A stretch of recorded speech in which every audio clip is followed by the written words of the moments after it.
Buena, Ori Carmona con abogados con experiencia. Accidente, no hay problema. Llama al 702-999-0000. Hoy tenemos a special guest, and I'm going into Spanglish, so Senator Edgar Flores, an incredible man that I've known, oh my God, for over 17 or 18 years. And every time I see him do something in the community, I just like, that's Edgar. That's Edgar. Welcome, Edgar. How are you today? And congratulations on your baby boy. Gracias, muchas gracias. Un abrazo. Gracias. I really appreciate you inviting me. And I love seeing you in this capacity. In essence, it's kind of really captures what you've been doing your whole life, right? I just think you've always been about connecting with people, bringing a platform so people can come and really not just provide information for you to share as a bridge, but really create a bridge so that people can come and access information. Oh, so thank you. I'm honored to be here with you, and I love all the work you do in the community. Oh, thank you. And talk about the community. My gosh, tell us what happened this past legislative session that you think that como Latinos en la comunidad debemos de saber, or just in general, like a community member, what went on? Claro. Well, I'll start off with some of the things that I think a lot of us are very proud of. We did a historic investment in education. Now, that's not to suggest that education is now fully funded and that all our problems are fixed. But it is something that we should recognize. We have invested more money now than we've ever in any other legislative session. And that means a couple of things. Number one, it emphasizes that as a state, we're putting education front and center. Number two, that we're paying attention. There hasn't been a legislative session since I first came in 2015 that education and funding weren't one of the top three issues discussed. And so finally, we were in a position that we could make that investment. This is important for everybody, particularly our community. One of the reasons that our students struggle is because, unfortunately, there's language barriers, there's cultural barriers. And I really think as a state, we need to move in the direction of saying, rather than being afraid of it, because I think when we talk about language barriers, it scares people. I think rather than being afraid of it, we should start embracing it as a community, embracing it as a state, embracing it as school districts.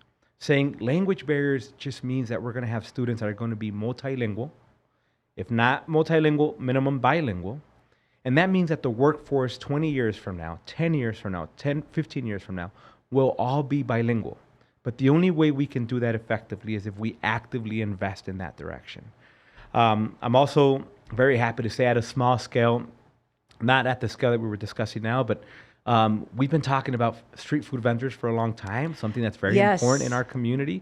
Senate Bill 92 finally passed through the leadership of Senator Doñate and Make the Road Nevada. They worked incredibly hard. So now here in a few months, Clark County is going to implement some regs, and now we're going to have some street food vendors who are going to be able to provide for their family, make sure that they're abiding by all the rules. You know, a lot of people talk about the health department, right? Now they're going to be licensed. Yes. They're going to be approved by the health department. They're part of the entrepreneurship spirit that is starting to be built in Las Vegas. Absolutely. Absolutely. The governor himself said it. We're open for business, and this is an example of that. But the biggest thing for me is, ever since I was a kid in this community, I've always seen street food vendors everywhere, right? Exactly. You know, I would go to my soccer game and they were there at the park. Yeah. I would go to church. Right after church, they were out there in the corner. Yeah. After school. And they're in the parking lots of in Maquetón and stuff, selling their home cooked meals or whatever right there. Absolutely. And it shows a couple of things. Number one, that it's more of it's not just a product that's being provided to the community, but it's also a cultural expectation almost. It's what you do after church. It's what you do after soccer. It's what you do, right? And then what's beautiful about what you just mentioned, how Marquetón and La Bonita, and you see them coexisting, is that they're not taking anybody out of business. No. Quite the contrary. They're providing two different products, right? They're providing you something immediately there and now. Right now, and home cooked. Right. And Marquetón and La Bonita and those brick and mortar, they're providing you something that you're going to be using in a week, right? Exactly. And every week after that. Yes, exactly. And then that's the beautiful thing, that they coexist. So I'm really excited about that. No, that was an incredible, as a matter of fact, I forgot I was reading on that and I was thinking, man, I need to get a Cuban food truck. Yes. Because you don't see them.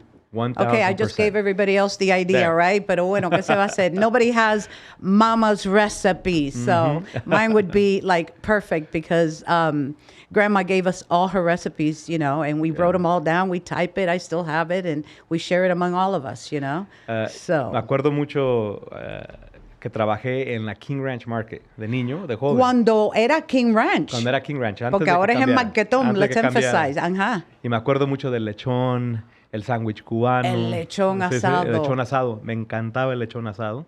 Hace falta. Hoy, Oye, lechón asado. vamos a ver, consígueme a alguien, un partner que wants to invest y que me Listo. ayude. Listo, y lo combinamos. Vamos a hacer un Cuba Max. Listo. ¿Qué te parece? Fusion food. Ajá. Bueno, y entonces, ¿qué otra cosa tú crees que ha sido importante en la comunidad desde? Y después vamos a cambiar el tema más. Claro, claro. Trabajamos muy cercano con nuestras uniones. Algo de suma importancia. Sabemos que aquí en el estado de Nevada las uniones tienen un papel muy importante, ¿no? Y yo tuve el privilegio de trabajar mano a mano con ellas y específicamente nos enfocamos en tratar de proveer protecciones para nuestros empleados.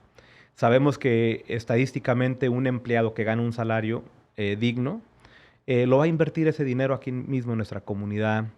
Uno de los problemas que tenemos hoy día es que actualmente el reglamento lee a nivel estatal que si recibes $1 de dinero estatal o federal, tienes que pagar el saldo, un salario que es basado en el costo de vida, que es ajustado, que recibes beneficios. En el inglés le dicen el prevailing wage, que tienes que ganar ese salario. El problema es que desafortunadamente el día de hoy encontraron maneras para evitar tener que pagar ese salario.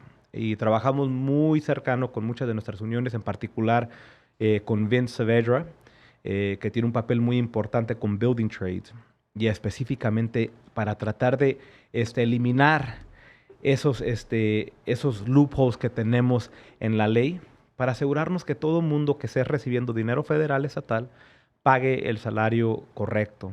Yo en lo personal me enfoqué mucho en trabajar en una propuesta de la cual estamos muy orgullosos. Actualmente en el estado de Nevada queremos atraer muchos negocios. Es muy importante. Economic development. Economic development is everything, right? So we Exactly. talk about diversifying the economy. And Nevada has been open for business for a lot of years, and we keep saying that. And I personally 100% agree with that. But I also think that we're open for strong salaries. Nevada isn't just open for business. We're open for strong salaries, sustainable jobs. We're open for longevity. We're open for partnership.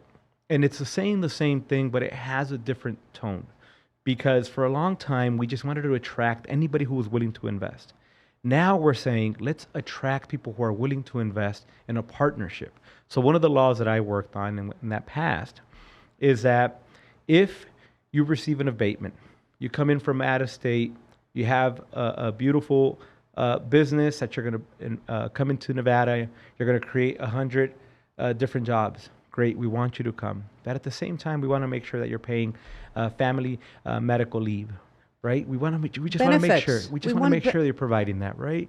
And it's the way we show that we have a strong relationship. You're coming in, we're giving you these abatements. That, by the way, I'm a small business owner. I didn't get any abatements, right? So you don't have to. This rule only applies to you if you want to get those benefits. If you're getting abatements, you have to make sure. Or any type of incentives, economic incentives From to the move state. it from the state. You have to pay FMLA. And then that also includes local jurisdictions, the county, the city, North Las Vegas, Henderson, Boulder City. Sure. So the local jurisdictions, what they're doing now is most of them have some type of arm within their local jurisdiction that is helping find businesses from outside of the state who would be willing to relocate or start their startup here. And in those scenarios, because they're getting abatements, they're getting benefits from the state, we want to make sure that they're paying FMLA, and that's all the law says. Yeah. And so, we worked very diligently on that. I had a few other laws. I had a few that got vetoed. Quite a bit. But live and learn. Yeah. We have split government. And that's what happens. That's what the people wanted. I expected it. We come back and we continue the conversations for the future. They had bipartisan support, but the governor had still some discomfort for whatever reasons. And all that means is that we continue to work on those projects and we come back and see what we can do together. And you continue working on those relationships to see where there is a middle ground, because government is all about middle ground. Absolutely. I've had that experience for 27 years. I was lucky enough to be able to retire and enjoy retirement life now. But it's one of those things that I always told people. I said, working with government is a process. So don't expect it to become overnight or within a month. It may take 6, 7, 8 months before you're really settled in and everything works well. Yes. Now, you touched on a couple topics, okay? Workforce development and economic development. Now, workforce development, that terminology, I remember it coming up during 2009, 2010 during the recession. All of a sudden, the federal government is saying, oh my God, our workforce, blah, blah, blah, la, la, la. But in all reality, there was an issue. Because like you said, Nevada, and I'm going back to our state, and I love this state, I do. They figured out sector councils, or the sectors within our state that will work. So they came up with like 5, 7. The ones I remember off the top of my head are health, IT, engineering, any type of STEM, aerospace, and all of that. And when we talk about businesses coming in, yeah, that's great. But the other thing we need to emphasize is, like you said, not only FMLA and a good pay, but you're going to hire within. Yep. Okay, so now while we know that X, Y, and Z company is coming in and they need, let's just throw something out there, mining, okay? Mining is always needed, especially in our rurals in northern Nevada. Now we can say, okay, as a state, we coordinate with our local jurisdictions in our Nevada system of higher eds. Where are the mining classes and how do we get this workforce ready for that business that's coming in? Absolutely. And that's what I would love to see really work together because, as you know, local jurisdictions have their own economic development. So no siempre la mano izquierda sabe lo que está haciendo la mano derecha. Claro. Y tenemos que combinar el state government con con el condado, el City of Las Vegas, North Las Vegas, porque así podemos trabajar juntos y saber exactamente dónde están los pockets que necesitamos para entrenar el futuro. De acuerdo. And like you're talking about, the future workforce. And I go back to another point. It goes back to education. Okay? 100%. So, exactamente. So, cuando yo estaba mentoring, y tú sabes que I mentored a lot, and I've been fortunate that I have doctors, lawyers, and PhDs, and I love those mentees that I have because they bettered me, and that's what I was supposed to do. But nowadays, I also see that not everybody is ready for a 4-year college education. Sure. Porque ahora en día también muchos empleados están buscando empleadores están buscando los empleados que pueden entrar a hacer ese trabajo específico. Y ahí es donde vienen todos los certifications de 3, 6, 9, 12 months. Y yo eso en los últimos 4 o 5 años, muchos estudiantes decían, yo necesito trabajar ahora, Missouri. Bueno, entonces vamos a buscarte un phlebotomist. ¿Tienes problemas con la sangre? No, bueno, entonces empieza a sacar sangre, que es un skill. Y de eso lo próximo va para, clinical o laboratory o lo que sea.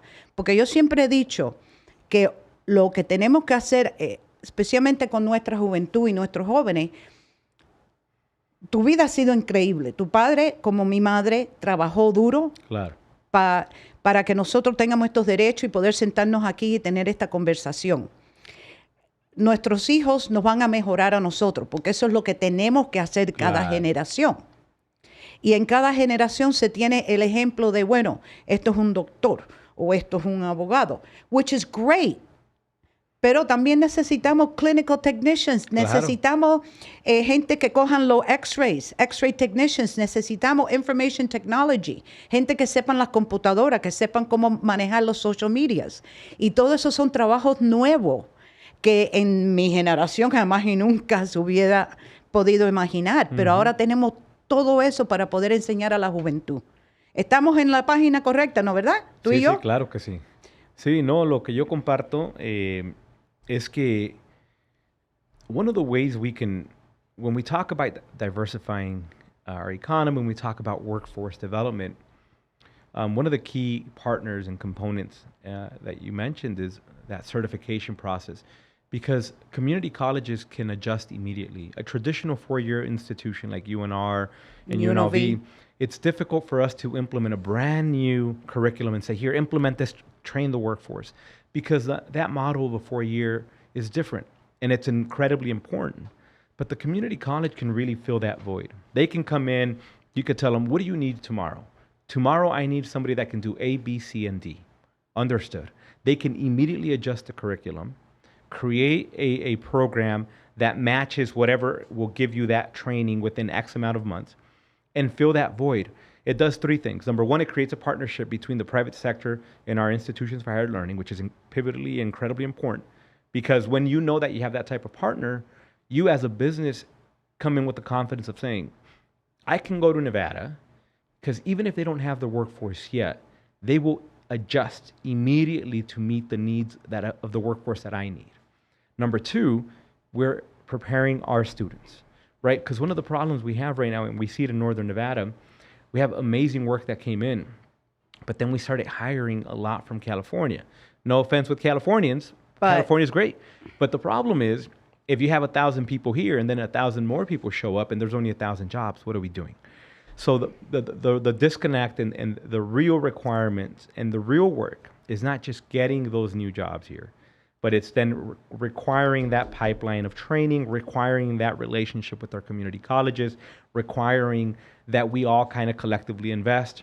And that's how we build community. That's how we'll be stronger. And that, I believe, places a community college in a very sustainable model, because they're just constantly evolving to meet tomorrow's needs. Definitely. And whatever those needs are, it doesn't matter, because their role is to evolve and meet them. Exactly. I'm a graduate of CSN. Very proud. 2-year degree was there. I also worked on that campus. I also have Dr. Clarissa Cota next week in the podcast. But getting back to you were saying, that is exactly what we need, is that pipeline. And then not only do we require that if you need 1,500 employees, I get it. 500 may be the ones you bring because you're transferring the company. I get that, and I understand it. But the other 1,000 have to be locals, giving the community an opportunity. Now, I take it to the next step.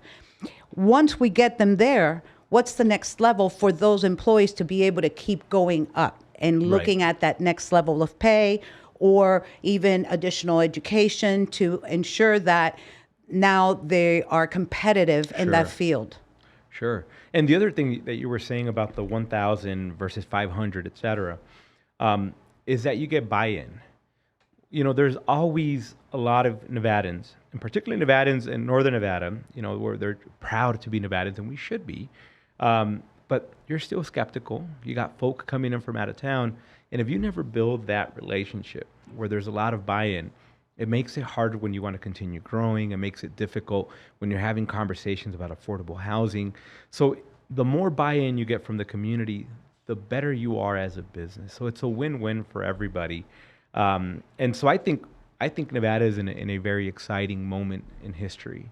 We're seeing a lot of investment. We're seeing this strong sense of identity, particularly in the South, that maybe didn't exist a long time ago. For too long, Nevada was everybody's kind of work office. And what I mean by that is, when I would talk to people, they'd say, well, you know, I'm originally from Chicago. I came here for work. My kids go to school there. My kids do this. You have a lot of folk who kind of had that ideology, or we were everybody's playground, right, in Southern Nevada, the playground or the work office. Now we have individuals like, no. This is where I laid my roots. This is we're bars, born and raised. This is where we're at, and that's the beautiful thing, because now there's this sense of identity, and now comes the requirement of accountability, transparency, investment, strong relationships. Generational growth, because I'll take a perfect example. I've been in Las Vegas for 41 years. I moved here from Miami. I got married to my husband, as you know him, Kiki. And we have a daughter. Now we have grandkids. and I have nephews. Now that's third generation Right. in Las Vegas. Yes. Third generation that I'm proud to say graduates of UNLV. Although Nicole, she ran with the pack, but that's okay. But now we have history. We're embedded in this society, in this Absolutely. community, and we share the same issues as any other community in the United States. When people say, back in the day, I worked at the Las Vegas Hilton, I worked at the Desert Inn, I worked at the Mint, and people, you live here? What floor? Right. No, I drive just like you do to and from work. Right. We have schools, we have churches, we have local organizations, we have government, Right. you know? So finally, I think that that mindset has changed. They see now Nevada and Las Vegas as growth. They see it as a possible business opportunity or entrepreneurship, which is another subject that, we've been talking about for a while with not only now the street vendors, but any other young person who's in IT or any other type of fields that you can, do from home or from your computer. And we're opening a lot of minds now to that type of entrepreneur spirit, which in my days did not exist. Sure. You got a job, you went to work, you retired, and 30 years in, you're like, yay. Now that mindset has changed. Most of your millennials and Gen Zs are more of, hey, I could do this and I can do it on my own. Yeah, and I think social media has kind of created a platform for people to do that, where before it was there's a small room in some building, you go there and you ask for permission, right? And a lot of folk were raised that way, and particularly in the Latino community, I think we're very respectful to authority, we're very respectful to those who came before us, which is beautiful. Respect is important, but sometimes it creates a barrier because we feel that we constantly have to be asking for permission. And in my opinion, particularly in the Latino community, but you see it a lot in just young folk in general, that they've realized that you can be respectful and also do what you want. You can be respectful and not have to be begging and asking for permission. You've earned it. Your parents have earned it for you. People have opened doors for you already, that you no longer have to be sitting there thinking it's my turn to wait in line and I have to wait for somebody in a small room to ask for permission to do it. No. Now with social media and with all these platforms, you can go and expose yourself to the world. Put your resume out there. You can let them know, I am open for this. I have the skill set. Let me know. I got you, right? And you see it with barbers. You see it with IT, as you mentioned. You see it with people with mechanics. I met a young man the other day. I'm a big boot guy. I wear boots all the time. He's like, I'll go to your house. How many pairs of boots? You got 50, I'll chine them all in a couple hours. That's the type of mindset where just folk are realizing that I no longer have to wait. I can do something proactively on my own, right? And there's still procedural, regulatory, safeguards that are in place, and you have to follow them. But it's just a much more open, connected world that you can immediately let the world know what you're about. Well, it's and you have to remember this, but we had a lot of pushback when we were doing special events at UNLV for certain things, X, Y, and Z. I'm not going to mention anything, but it was squeaky wheel gets the oil between you going into, student services and blah, blah, blah, me going to Dr. Fain, which she retired. Oh. Dr. Juanita Fain retired, Yes, yeah. She was amazing, yeah. Yeah, she was an amazing woman. But my saying is squeaky wheel gets the oil. Yeah. What's the worst they can say? No? Right. Then you keep going. And that's the kind of spirit that is into our young people now. I would say they're more, they're less, and the word is not afraid. That's not the word. They're willing to take chances that we didn't. Sure. Because the stability, the right path was, you don't quit your job and go do some crazy thing like media or whatever. Yeah. No. Tienes que seguir trabajando, te tienes que tener el dinero, tienes que tener seguro. And all that is great. It was great for our generation. So I love the fact that, the entrepreneur spirit is strong. Here in Las Vegas, we have I had Irene Bustamante Adams on the podcast, and she was explaining all the business hubs que tenemos ahora en las bibliotecas, donde si tú quieres abrir un negocio, puedes entrar a cualquier biblioteca aquí en Las Vegas y te ayudan con todo el proceso, todas las licencias, todos los seguros que necesitas, los IRS papers, todo eso. Oh, yeah. El servicio está ahí mismito, eso es increíble. Vamos a tocar en el último tema del día. y va a ser la inmigración. Tuviste tremendo evento up in the northern area que me sorprendió. Tell us a little bit about that. Sure. So in Nevada, the legislature, we have a part-time legislature. We meet every other year. So every elected official has a full-time job, and then being a legislator is a part-time job, which one day we can have a conversation just about that, whether or not Nevada needs a full-time legislature now, because I always tell people, the analogy I use is, would you prefer to have a part-time teacher or a full-time teacher, right? You need somebody that's what they do, that's what they're passionate about. Do not get me started on that, because working in government and having to meet those deadlines while you guys were in legislation and having to get in front of the Board of Examiners meeting by a certain date, but you had to drop the paper off a month before. Sure. This is crazy. Yeah. And we're not a little town anymore. We have major league teams here. Okay? We are a city. A money-making city.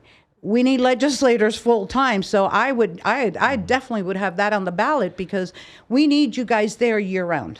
Yeah, and I always tell people, we don't have full-time staff. We don't even have a dedicated office. So if you want to meet with me, it's going to be at Starbucks. Or, for example, I have my own office, but not every legislator has the privilege of saying, just come and meet me in my office.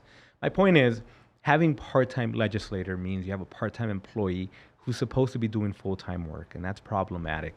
But I say that because in my full-time employment, I'm an attorney. I focus primarily on immigration law. And even now, there's community members reaching out constantly. But when I have 100 plus clients who are expecting me to handle work, how am I supposed to do an effective job? Balance. Meeting with all these organizations that deserve my time and are entitled to say, hey, I want to talk to you. You're my elected official. And they should make that demand. But you also have to make a living, because now you have a newborn son. Exactly. So my baby takes my time from 5 in the morning till 8 a.m. That's his time before I go to work. And by the way, I appreciate you mentioning my son, because it's my first son, and it's an absolute blessing for me. So congratulations, Dad. We're really excited. My parents, so Grandpa and Grandma, over the moon. Just I'm a grandma. Blessing. It's an absolute blessing. It is. So we do immigration law, and the entire state really needs a lot of love in this conversation for a whole host of reasons. Number one, when I say immigration law, so many individuals automatically assume what's happening at the border and this border crisis and illegals in this and illegals in that. And I'm not here to advocate for a position, although I have a very strong position. But my point to it is, immigration law is everything. Immigration law is health, very simply.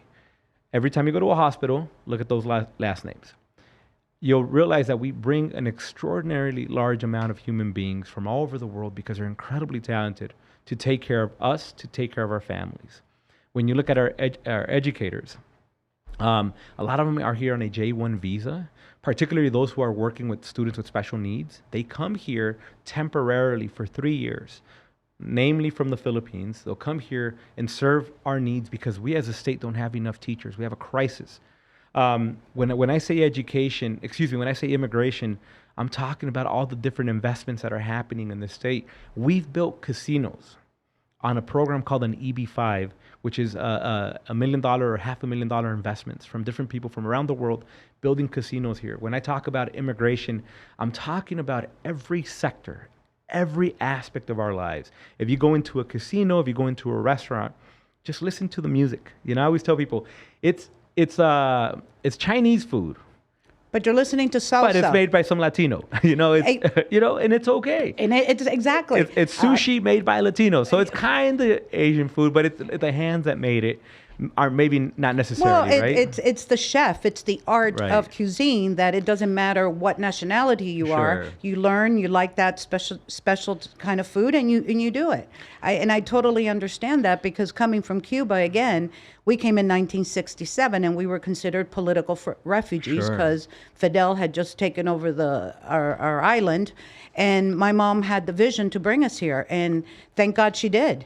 I've been here since 1967, and I love the United States. They gave me the opportunity that Cuba wouldn't have given me at 62. Sure. And I'm bilingual, which is, again, something to put on your resume, because not everyone has a second language. Well, and so that gives you an on some, and it might not be Spanish. It Sure. might be Taiwanese, Chinese, or whatever, French, whatever the case may be. But we bring them from all over, and especially in Las Vegas. We're a melting pot. It's a beautiful thing. I mean, nowhere else in the world would this bilingual conversation be happening so openly with somebody from government who can be critical, who can say that's not the correct way, we're not there where we want to be at. I just said that I'm critical of even having a part-time legislature. Where else in the world can this conversation happen so freely? We're in the single greatest nation. We have a lot of things we got to fix. Of course. So what? We can still say that, and we can also say that we're still the greatest nation on earth. We can say both things. People are always like, well, the other day you said this wasn't perfect. I know. Being in the greatest nation on earth doesn't mean that's perfect. Exactly. It just means it's the greatest nation on earth. And we have a lot of trials and tribulations coming up regarding our democracy. Right. And regarding where the people are going to stand on certain points. Sure. And that is what America's made of. You have the right, I have the right. And like you said, we're talking, ahora tenemos esta conversación, pero podemos salir a nuestros carros, irnos para la casa sin que venga un policía o un comandante de algún lugar a recogernos y nuestras familias no saben ni dónde fuimos ni dónde estamos. Exactamente. Y recientemente tuvimos un foro educativo de inmigración en el norte de Nevada, estuvimos en Reno, y la comunidad nos recibió de una manera, sinceramente, como familia. Estoy muy agradecido con nuestra comunidad. Yo personalmente, eventualmente, mi idea es tener una oficina en Reno, yo estar yendo, tener abogados allá para poder apoyar a la comunidad. En Reno, en mi opinión, la comunidad latina es lo que era la comunidad latina en Las Vegas hace 20 años. Sí, hace 20 años. Está creciendo, I agree. hay mucha inversión, hay mucho entusiasmo, pero la comunidad está creciendo. Entonces ocupamos ir a proveer los recursos para que lo puedan hacer. Exactamente, exactamente. Yo sé, y especialmente en the rural areas. Y yo trabajando en gobierno, esa es la área que también era parte de mi responsabilidad. Yo decía, ¿cómo? Claro. ¿Cómo llego allá?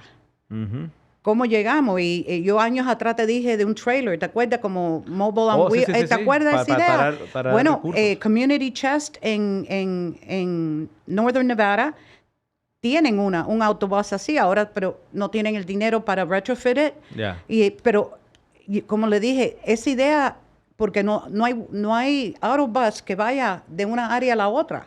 So esas personas que viven ahí o dependen en alguien que lo lleven. Bueno, y ahora Amazon quizás que deliver the groceries y cosas allá. Pero antes no tenían eso. Así que te aplaudo la idea de tener oficinas allá, porque sí, la comunidad latina está creciendo mucho en el norte de Nevada y hay que prestarle atención a esa comunidad y esa porción porque tarde o temprano también van a estar votando. Claro. Y podemos evitar errores que hicimos nosotros. Lo que yo le digo a mucha gente, si tú ves una comunidad que está en un nivel de desarrollo que a lo mejor dices, hoy día estamos unos años más adelantado porque la comunidad es más grande, es el único motivo realmente, decir, bueno, vamos a ayudar a acelerar el proceso, hacerlo bien. Y ya, yo siempre le recuerdo al mundo entero que cuando hablamos de inmigración, el estatus migratorio de uno es muy fluido. Un día eres indocumentado, otro día tienes DACA, otro día eres residente, otro día ciudadano americano. Cambia el estatus continuamente. Por eso es que tenemos que invertir. I always share that point because, people say, well, why are we investing? Why are we talking about immigration? Because if you invest $1 today in an individual who is undocumented or has DACA or TPS, we got to remember they're going to become citizens tomorrow. They're going to be equally as important and going to have the same exact power that you do. Why would you ever want to create a scenario where because we did not make the investments we needed to now, tomorrow we have a U.S. citizen who all of a sudden doesn't have the same resources available to them. They're struggling for certain reasons academically because we didn't invest in ensuring that they're strong in both languages, that we missed an opportunity to have a really strong workforce. All these things are super important. But it's not until we start thinking more globally that we kind of take that 1,000-foot view of what's happening that we really realize the investment today is always cheaper than trying to invest to correct, right? That money in the back, and it's very similar to how the pipeline to when we talk about the prison system, it's easier to spend money and prevent people from ever going to jail than it is for someone to going into To a jail prison and support then that. rehabilitating them. Exactly. So it's just this is the same thing. It applies to everything. It's easier to keep you healthy than it is to try to fix a sick A health person, issue after the fact. right? It's easier to educate you today and ensure that we empower you for tomorrow. And 10 years from now, we're ready versus being behind the 8 ball, which is what Yes. basically happened during our recession years because Nevada was not ready to diversify our businesses because we weren't ready for the workforce. But now we have the enthusiasm, we have the energy, and by the way, now we have people willing to invest. That's the biggest thing. Nevadans for a long time, and I alluded to it earlier, that it was everybody's kind of playground or just where they came because it was an office, right? But they identified more with another state or some other part of the world. Now, when we say Nevada, we're not just saying I want to make money here. We're saying we want to make significant investments. And when we talk about significant investments, we're willing to spend more money to ensure that we have world-class A, B, C, and D, because we're not just thinking about our pocketbook anymore. We're thinking about sustainability, longevity. We're thinking about really creating an environment that we'll be proud to say is our own, that my son can grow up in, that your granddaughter, your grandson can grow up in. That's a beautiful thing. That's the point of building community, is because we start changing, the chip changes in our brain, and we start thinking about everything. And it helps. It really does help to have a community talking about how do we make meaningful investments versus just how do I ensure that I have more money in my pocket. That is such a great point. Edgar, thank you so much for being on the show podcast today. It's always a pleasure to talk to you through the years and see how you've grown. I also follow your career along the way as well. And I wish you the best. Gracias. Y muchas felicidades con tu hijo. Es la cosa... No te puedo ni explicar el amor que uno le tiene a los hijos y después a los nietos. Así que yo comprendo a tu mamá y a tu papá completamente. We'll spoil him because my daughter said something. He goes, if these kids don't get spoiled by their grandparents, who's going to spoil them? Right. And that's the exact same truth. So muchas gracias. Espero tenerte, volver a tenerte en el show. Que sí. ¿Ok? I appreciate you. Thank you. De nada. Ori Carmona, abogados con experiencia, accidentes, caídas, mordidas, por favor, llamen abogados con experiencia al 702-999-0000. Hasta luego. ¿Dan?